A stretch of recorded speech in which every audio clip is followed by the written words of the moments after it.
Hey, fly tires, how you doing today? Who's here? Who's here and where are you from? Until we get going. I want to see something in the comments. Or what are you up to? Or what do you want to tell me? Give us a few comments so we can make sure that we're streaming okay. Or tell me what you think of Tim Flagler. Hey, Justin, how you doing? How are things in Nova Scotia? You got enough water for salmon fishing? Michael's here from Central PA, and Spencer Higa. Wow, I'm honored. Spencer Higa. Spencer, you know how to tie a half and half. Spencer, what are you doing? What are you doing in here today?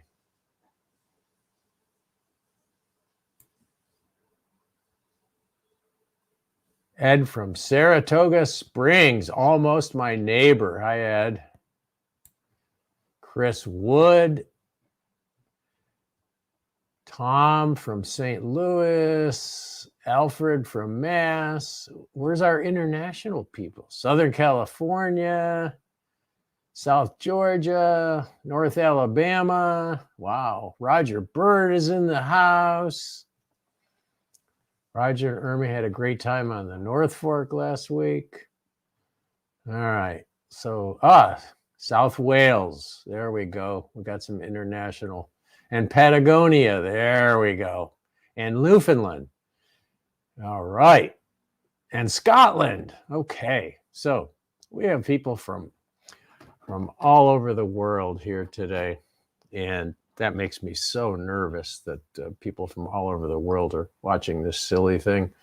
But anyway, we're going to tie a baitfish imitation today. And it's called the half and half. And it's a cross between probably the two most popular saltwater flies ever designed, and two of the best, which is the Clouser Minnow and the Lefty's Deceiver. And it's really a combination of two, and that's why it's called half and half. And I don't know who first.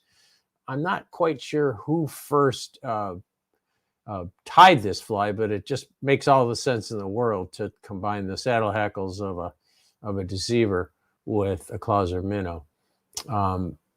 Let me tell you where I use this fly. So I use a Clouser. Particularly sparsely dressed Clousers in shallow water where I don't want to spook the fish too much, but I want to get to the bottom quickly.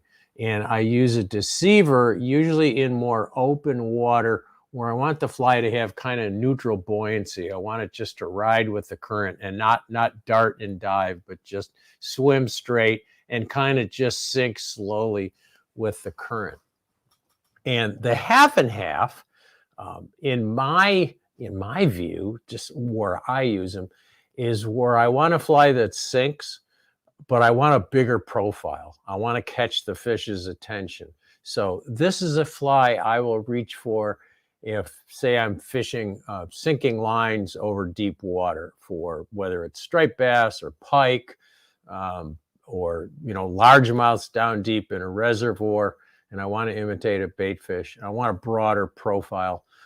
I'll use this half and half. I also use this fly a lot in the surf because I believe in the tumbling surf, you need to catch a fish's attention. So I use a half and half a lot in the surf. So anyway, that's where I use it. It will catch any fish that will eat a baitfish. So if you ask me, will it catch bass? I'll ask you, do bass eat baitfish? If bass eat baitfish, then this fly will catch them. It'll catch redfish. It'll catch tarpon. It'll catch trout in smaller sizes or maybe even bigger sizes. It's a great pike fly. Probably a good muskie fly. I don't know. I never caught a muskie. But anyway, anywhere the fish eat other fish, this fly will work.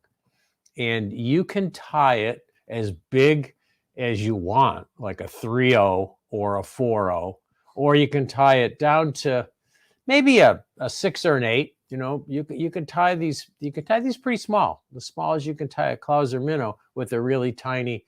Probably wouldn't use a saddle hackle. You use a neck hackle on them, but you can tie them quite small. I'm going to tie a size 1, which is what I usually tie them in, a 1 or a 2 or a 1.0. You know, somewhere in that range. Because again, I use this when I'm trying to imitate get a broader profile and imitate a bigger bait fish. So anyway, that is the story behind the half and half, and it's a favorite pattern of a lot of people. I know when I announced that we were going to tie it, a number of people said it was their favorite striper fly or bass fly or whatever. So anyway, we're going to start, and here's a finished one, at least the front side of it. That's what yours is going to look like. Who's tying along today? You tying along with me? All right. So I'm going to go to the vise and we'll get tying.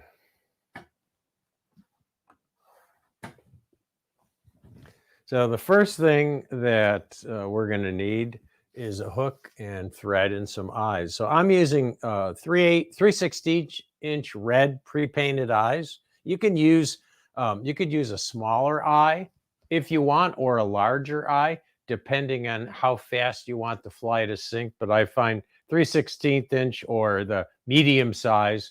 Some people call it the medium size, and I like red, but you could make these eyes any color you want. And I'm using 3/0 white thread to tie it. You could tie it with 6/0 if you wanted to. You'd have to be careful putting pressure on the eyes and the bucktail, but 3/0 is a good size thread to use. And Julia, you're gonna post questions, right? When we get them. So I'm gonna take this finished fly out of the vise and put aside. This is a standard length saltwater hook. You know, kind of the standard standard shank length saltwater hook. The Orvis pre-sharpened saltwater hook is a classic example of that hook. The Mustad 34007 is a classic standard shank hook. You can tie it on any saltwater hook you want. You can tie it on a longer shank, tie it on a shorter shank. You can tie it on a freshwater hook. You can tie it on any little hook your heart desires, except the dry fly hook, probably. So I'm going to start the thread up near the eye, as usual. Wind it back and forth, create a little bump there. Not a bump, but a good base of thread. And then we're going to come back about 1/3 of the way to tie those eyes on. Now, I know at this point it looks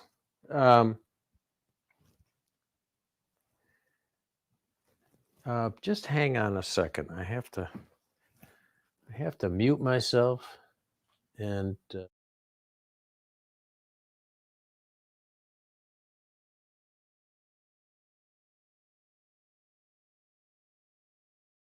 sorry about that. I had to mute myself for a second. I know it looks like this thread is back too far to place the eyes, but that's where you want to place them, or else you're going to have trouble when you finish up. You're going to have trouble getting everything in there. So I'm going to take one of these size medium or 3/16" red eyes, solid metal pre-painted eyes. And I am going to place it right above my thread. And then I am going to first wrap across the eyes in one direction, like so. And they're going to be a little crooked. And then I'm going to straighten out these eyes and wrap in the other direction to straighten them out. And don't be shy about putting lots of thread on at this point. And you go back and forth. Back and forth. You can use figure-8 winds if you want. I don't know any better than that. Make sure the eyes are straight. And then come around the base of the eyes and really put some pressure 360 degrees on those wines. That's going to keep those eyes from wiggling. And then check them. See if you can move them. If you can't move them, Tom Edwards, I'm just wondering, why don't you crush the barb when you tie these flies? Because I crush my barbs when I get to the water. And I don't always crush barbs on all saltwater flies. You can crush it anytime you want. You know, I always have a pair of pliers or forceps, and it takes me about 3 seconds to crush a barb. So I don't worry about it. You could do it now. And, you know, if you want, you could put a drop of super glue on those eyes, on the base, just to make sure you really, really worry about it. But they're not going to, if you put your thread on there properly, you're not going to have to worry about it. Okay. So now we're going to wind back to the end of the shank where it starts to bend, and make sure you come all the way back. That'll keep this fly from fouling, keep the saddle hackles from fouling. And then I'm going to take some saddle hackles. Now, there's all kinds of hackles you can use for this. There is the Select saddle, which is going to give you a shorter, wider feather, usually. And then these are what I prefer, the extra long saddles, because I want a big, long fly in this case. So when I tie half and half, I want it to be big and bulky. So I'm gonna use these extra long saddle hackles. They're usually better quality too. And I'm going to find 4 of these that have about the same shape. So I found 2 there. And if you take them from the same place, these are strung on a piece of string. And if you take them from the same place where they're strung, you can usually get them to be fairly well matched. And there's 2 more.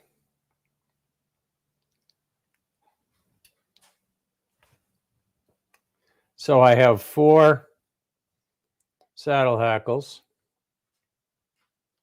And I usually lay these on my knee, but I'm not going to do that because it'd be tough to photograph it here. But you want to line the tips up on 2 of them, and you want the curve facing toward you or away from you. It doesn't matter. So I got the other 2 here. Line them up, curve facing toward me. And then I'm going to take 1 pair and I'm going to lay them on top. Make sure they're lined up. Lay them on top of the other pair and line up the tips. Doesn't have to be exact either. And then pick up that whole arrangement. And so these are curves are going in, right? They're going in toward each other. You can splay these if you want and make the curve go out, but that's not the way Lefty tied most of his deceivers, and that's not the way I tie half and half. So they could be splayed, where they would curve out opposite each other, or they can be flat like this. I like them flat. And you're going to come over to your, I'm going to come back. One thing is really important. When you tie these saddle hackles in, first of all, don't strip the stems, and you don't want to tie them in before you get to the fuzzy stuff. See the fuzzy stuff there? That's where the stem starts to get a lot thicker. And you want those thicker stems tied in, otherwise the fly is going to foul. It's going to wrap around the bend of the hook. So make sure, and of course, so this dictates kind of the minimum length of your, I mean, my minimum length of my saddle hackles is it can't be any shorter than this distance. So you sometimes have to choose your saddle hackles properly if you're looking for an exact length. I can make them longer. I can tie them in here, but I don't want to tie them in this way from this fuzzy stuff here, the web in the stem. Okay. So back to the vise. And I'm going to keep those feathers pinched. And I'm gonna tie them in right where the web or the fuzzy stuff starts. And I'm gonna just hold them on top of there and do a pinch wrap. And then I'm gonna do another pinch wrap and another pinch wrap and another pinch wrap. And hopefully they will stick out straight and stay in line, which they did there. Now I've got to cut off all that junk. And what you want to do is lift all these butt ends up, if you can find it, and find the eyes and just cut them off right behind the eyes, like so. They kind of stuck to my super glue there. So you have this fuzzy little critter, which would probably catch fish right now. You could probably whip finish and you'd be done with it. But we're not going to do that. So now I'm going to hold those saddle hackles in place, and I'm going to wind forward. I'm going to try to trap all that fuzz, or as much of it as I can. And then I'm going to stroke the fuzz back like so, and that way I can bind the rest of it under. You could leave it fuzzy too, wouldn't matter. But that makes your body a little bit cleaner. And then I'm going to come back again to the front. And you don't have to worry too much about this. This is all going to be covered up, so you don't have to worry about all that stuff underneath there. If it bothers you, you can trim these little things that are sticking out. I don't usually bother because they're going to disappear. And then I'm going to take some pearl crystal flash, or whatever flash you want to put on the side of this thing. And you're going to need the whole length. You're going to need from here to here on this crystal flash for this. I am anyways for this long fly. So I'm going to grab, maybe, I don't know, 6, 8, 10 of these. And I'm going to pull it through so that I've got the whole length of that flash. And I see that a couple of them are too short, so I'm going to get rid of them because I cut the other side. Now let me just pull these off, because you do want the whole length of this stuff. I'll get rid of those shorter ones and use them for something else some other time. So now I've got this long strand of Flashabou, or crystal flash. You could use Flashabou too. And I'm going to wet it, make it easier to work with. And then I'm going to fold it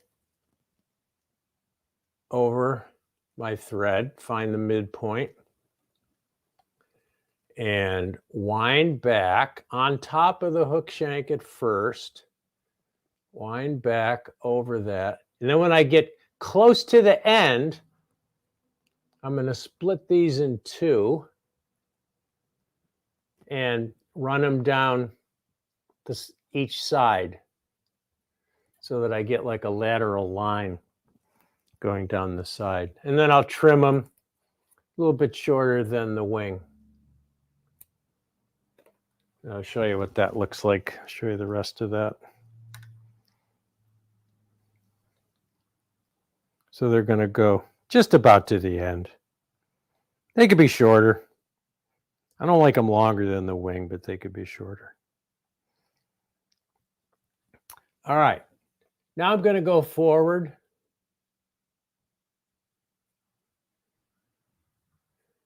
And I'm going to tie in my first bunch of bucktail. Now don't forget, this fly rides upside down. So this is going to be the bottom of your fly. And the belly on this fly, I'm going to make this belly white. So I'm going to grab some white bucktail.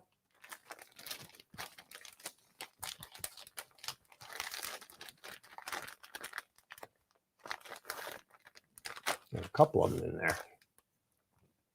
And somewhere in the middle of the tail, I'm going to grab a good amount of bucktail, maybe a pencil diameter. Got some brown in there. I don't want any brown in there. So maybe about a pencil diameter. Cut it off at the base. You need good, sharp, strong scissors, serrated preferably, for this fly.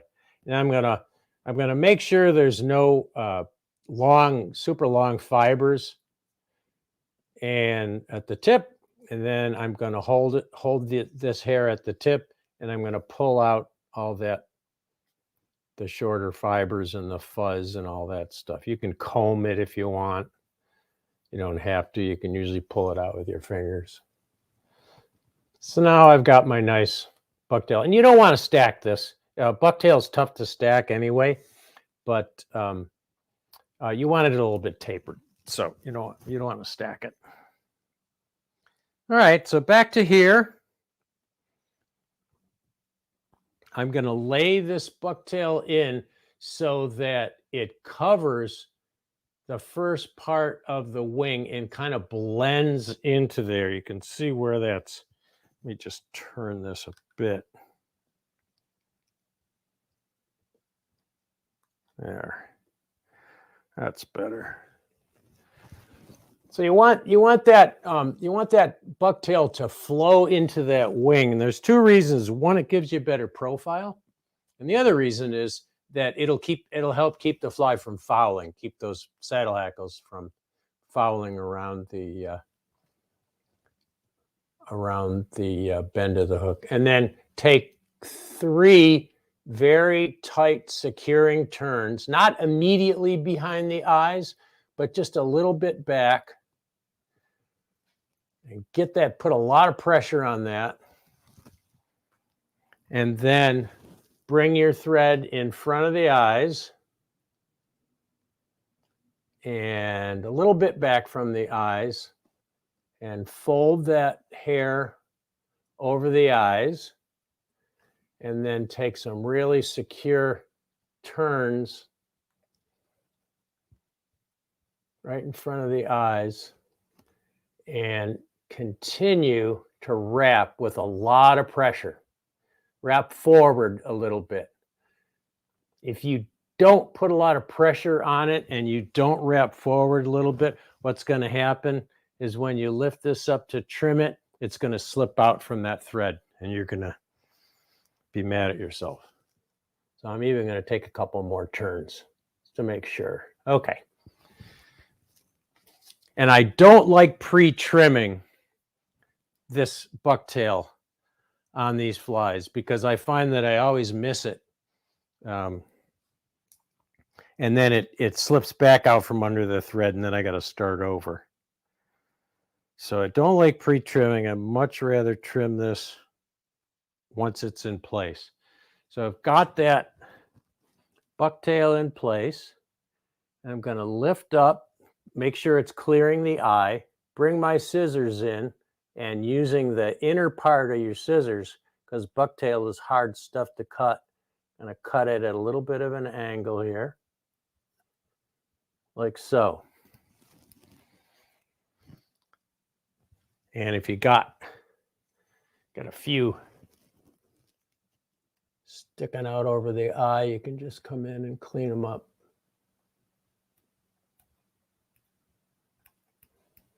Now I'm going to wrap forward over that.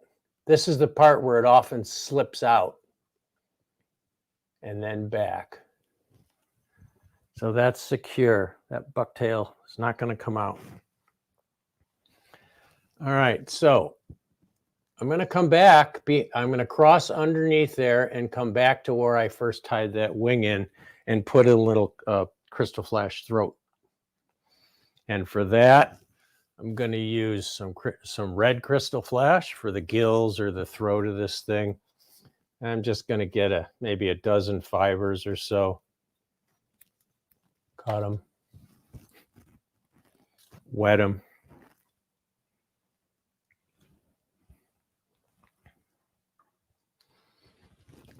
Fold them over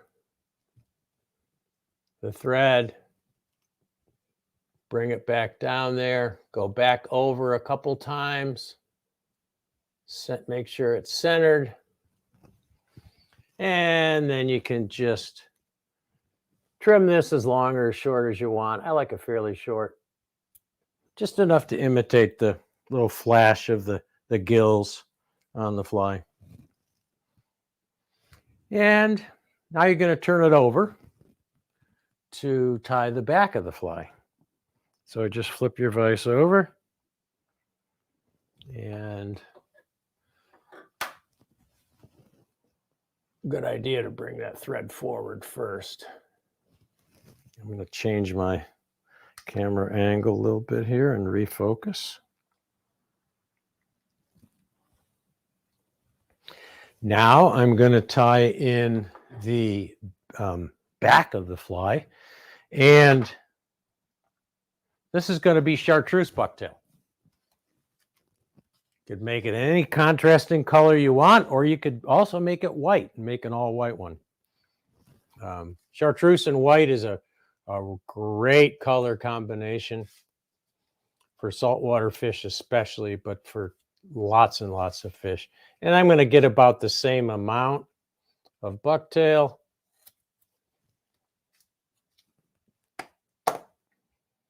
Clean it the same way.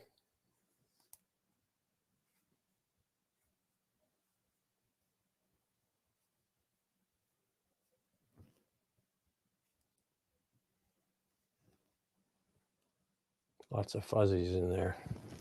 Then I'm going to bring that back over to the vise. And I'm going to make this top wing or back just a little bit longer than the white. So I'm going to just put it in there and measure it against the white that's on the bottom and tie this in.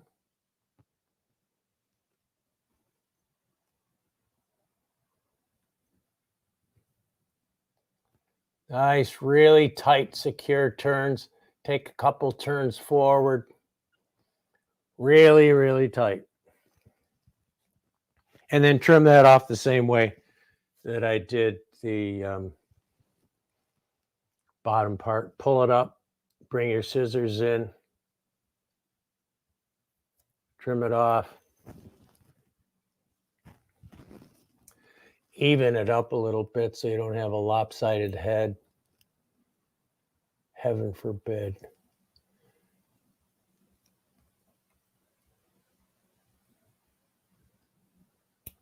I wouldn't catch any fish if that head was lopsided. And then come forward all the way to the eye, binding that green stuff down, chartreuse stuff. Now you just got to put a little, make sure it's centered there. Now you just got to put a little topping on there. And the topping on this fly You can make it, you can use anything you want, but or you could leave it off, because I often do. But I'm going to use 3 strands of peacock herl. I'm going to find 3 strands that are kind of straight, not kinked, not kinked or anything. Cut them off. I got 3 strands of peacock herl there.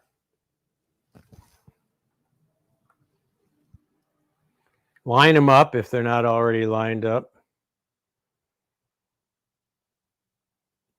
so that their ends are together. And they curve a little bit, and you kind of want the curve to go down against the wing. And just put these on top of the wing, about as long as the wing, maybe a little shorter, and just take about 3 turns. Just place them right on top. Doesn't take much to hold peacock herl in place. That's all you need to do. You're going to epoxy this head anyways. Cut off the ends. And then you're going to take, if you want to add a little more flash, going to take some peacock colored crystal flash and maybe a dozen strands or so. Cut them off.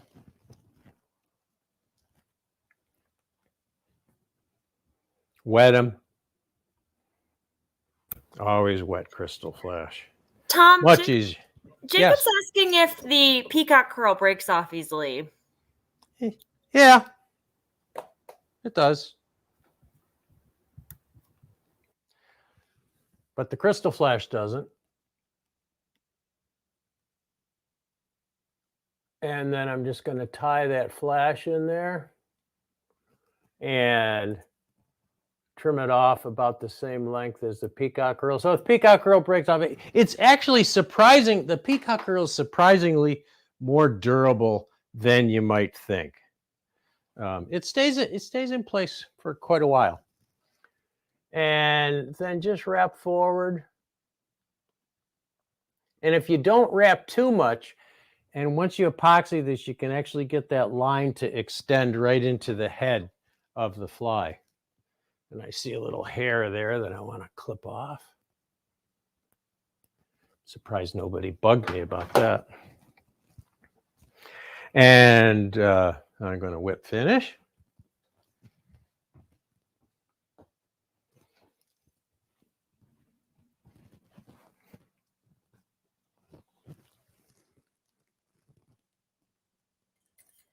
Make sure your head is nice and smooth.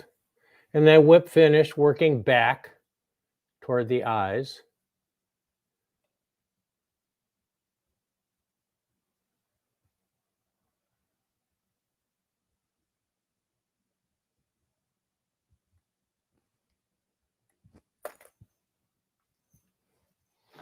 Trim that.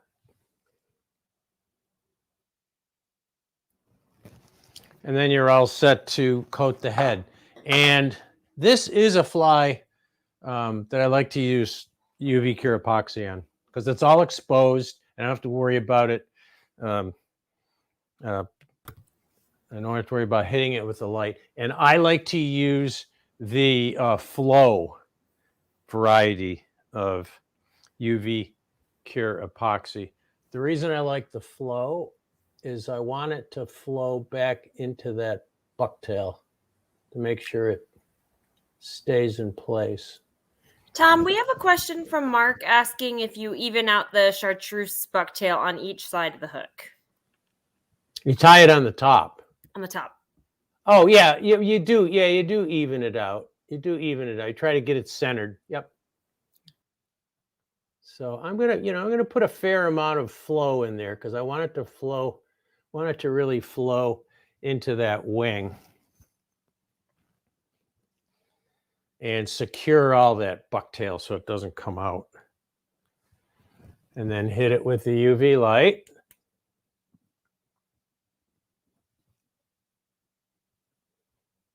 Rotate it slowly. Give it a good chance to Get a good chance to work in there. Make sure you hit every little angle on there. And you're done. And you can see that I got that lateral line with the white thread and the UV cure, I got it to extend a little bit. I got that lateral line to extend right up through the head. So I'm going to take this out of the vise and show it to you with the other camera so you can see what the whole thing looks like when it's done.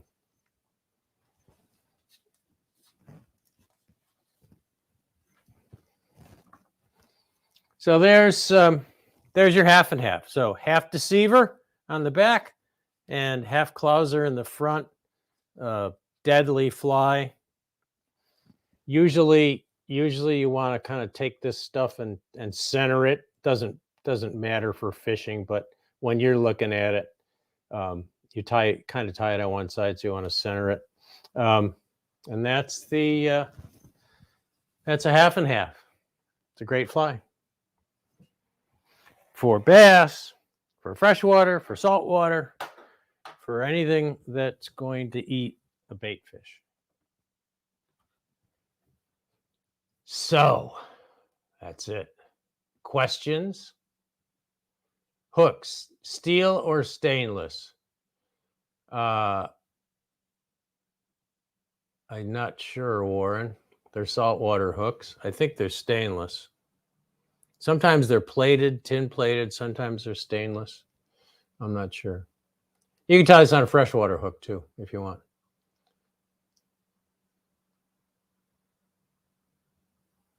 Johnny likes this half and half. Yeah. Don't forget to switch cameras once. And Tom didn't forget to switch cameras once today. Yeah. I don't know. I was with it today for some strange reason. I could use it for pike in the UK and tarpon whilst on holiday. Yeah, you sure could. You sure could, Paul. Any other questions that I missed? Is next week the flagler thing? Yeah. It is. Yeah. Next week we're tying a mouse rat, a mouse fly with Tim Flagler, and I picked it. It was Tim's turn to pick, but he was busy. He was out at Linehan's, Linehan Outfitters on a fishing trip, and he didn't have time to decide on a fly. So I picked the mouse rat because I know Flagler hates working with deer hair.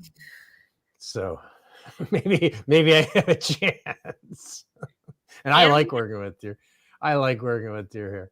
And you have 2 other Facebook Lives this week. You have one on Wednesday talking about the new blackout rods with Cheech with Cheech from Fly Fish Food, which should be fun. Cheech is quite a character, and Cheech had helped us test and evaluate the new blackout Euro nymphing rod. So going to have that, and then Erica Nelson and I, awkward and clueless as we're known, are going to talk about fly lines. This is a monthly event that we have, Erica and I have, and it's really designed for people who are new to fly fishing and have a lot of questions, and we try to answer those questions that people sometimes feel are stupid questions or too basic. So if you're just starting in fly fishing, especially if you're confused by fly lines, join us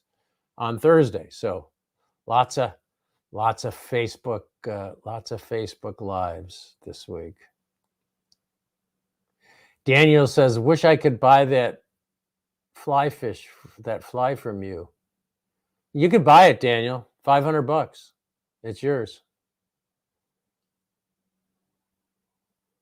All right, let's see. Anybody else? Yeah, you want, Daniel, you want that $500. I'll give you my PayPal account and you can send me $500. I'll send you the fly. How's that? That one came out better than all my practice ones. So I was pretty happy with that one. I generally start on Sunday night or even Saturday practicing these flies that I'm going to do for you Not so much that I want them to be perfect when I tie them for you, but I want to be able to talk through the steps and the mistakes that I make as I'm doing my practice flies are the things that I tell you, hey, don't forget to do this or that. So I have been building up my fly collection this past year and a half. All right, everyone. Well, that was a short one. Do we have, if we have any more questions today? Glad to answer them. If you have questions about this fly or anything else, really, we'll take some time to answer questions. I'm not going anywhere. 500 sounds like Flagler price. Nah, Flagler would be cheaper. You could probably get one from Flagler for $100. He's cheap. I'm more expensive. I don't know why. I'm just greedy, I guess. But yeah, Flagler, I'm sure Flagler would sell you half and half for $100. Bull trout, if so, size range. Jason, I don't know much about fishing for bull trout because most of the places in the United States, we can't target them. I've caught them in British Columbia, and I would say large, 1-0, big. Bull trout eat big stuff, but that's all I know about bull trout. Any thoughts on Nebraska flies? Ryan, Nebraska flies are no different than Idaho flies or Vermont flies.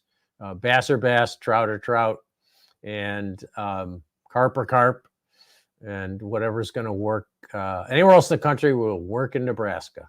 And when you cross the border into Nebraska, the fly selection doesn't change. How do you secure your work if you break your thread? And how do you restart your thread? Oh, that's a good question. When is the next time you try to beat Flagler? Next week. Let me I can show you what I do if I break my thread. Let me go back to the vise and I'll grab a hook. Grab any old hook that I got handy here. I'll take another one of those saltwater hooks.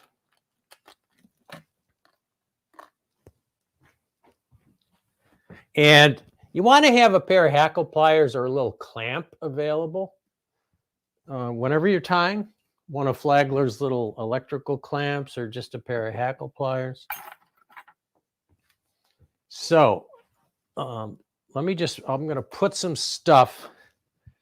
Just going to put some stuff on the hook here.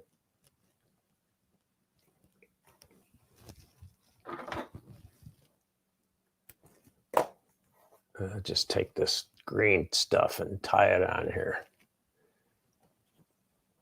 All right, how's that? That's beautiful, isn't it? So let's say I'm working here and let me center this. So let's say I'm working here and change your exposure a little bit too.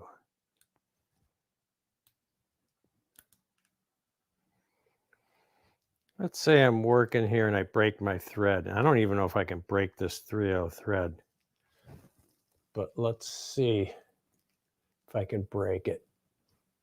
There. Okay. So I broke my thread, right? So the first thing I want to do is bring my hackle pliers over and hang them on that thread to place some tension on the thread. And then what I'll do is I will take my other thread and I'll start it again. Just start it again over the top of it, winding over the place where it broke. And now I will clip the end that I just tied in and the end that's hanging on the hackle pliers, and you're back in business.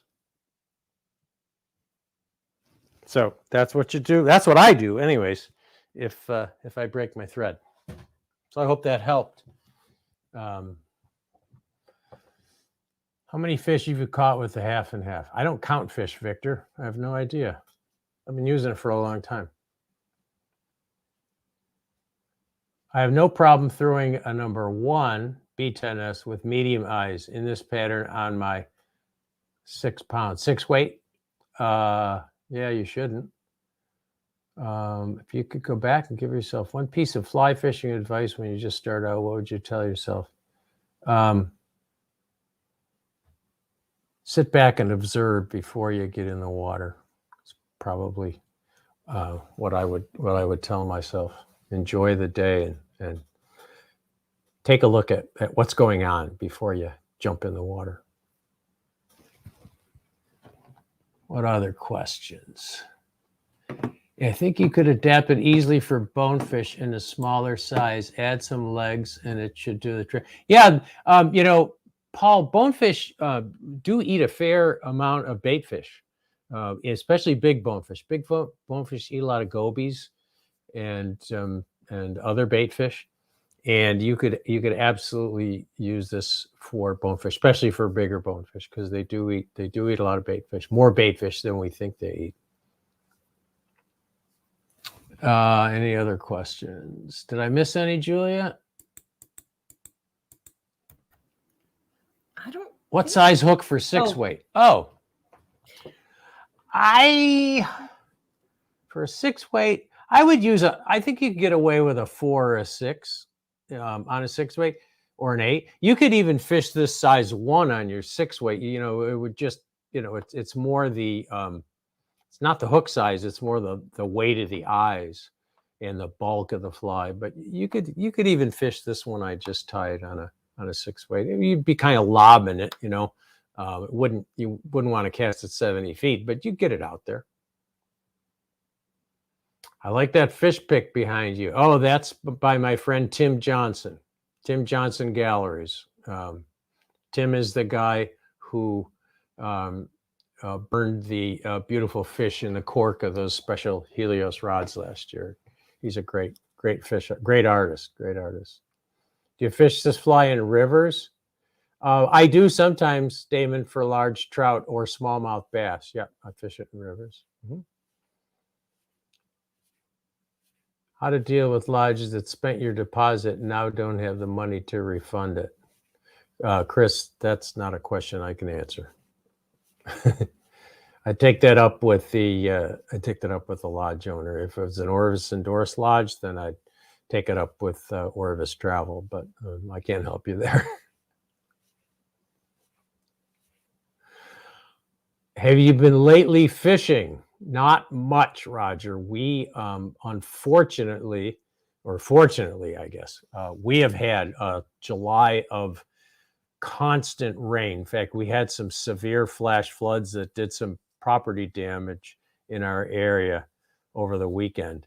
And we've just got a little more rain today. So we are so full of water right now, unlike most places in this United States. I wish we could ship some of it to the Western United States or even to the South, because we got way too much water right now, which is unusual for us in July, but it's good. It's good. It's good. It's healthy for the resource, and we're happy to have it, but it doesn't make fishing, unless you're going to fish in a lake or something, it doesn't make fishing very conducive.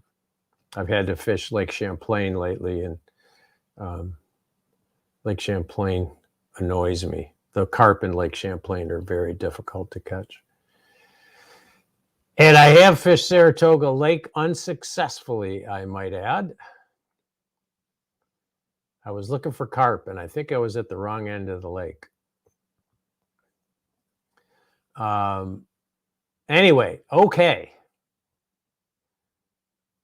Looks like the questions are getting answered, other than the one about the lodge, which I can't answer.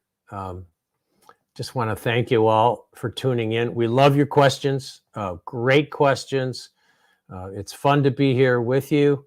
And I will see you maybe on Wednesday or on Thursday. Got a lot of Facebook Lives this week, so tune in. They'll be on Facebook and YouTube and Orvis UK Facebook. So tune in. We will see you on Wednesday, and have a good tying session with these half and halves.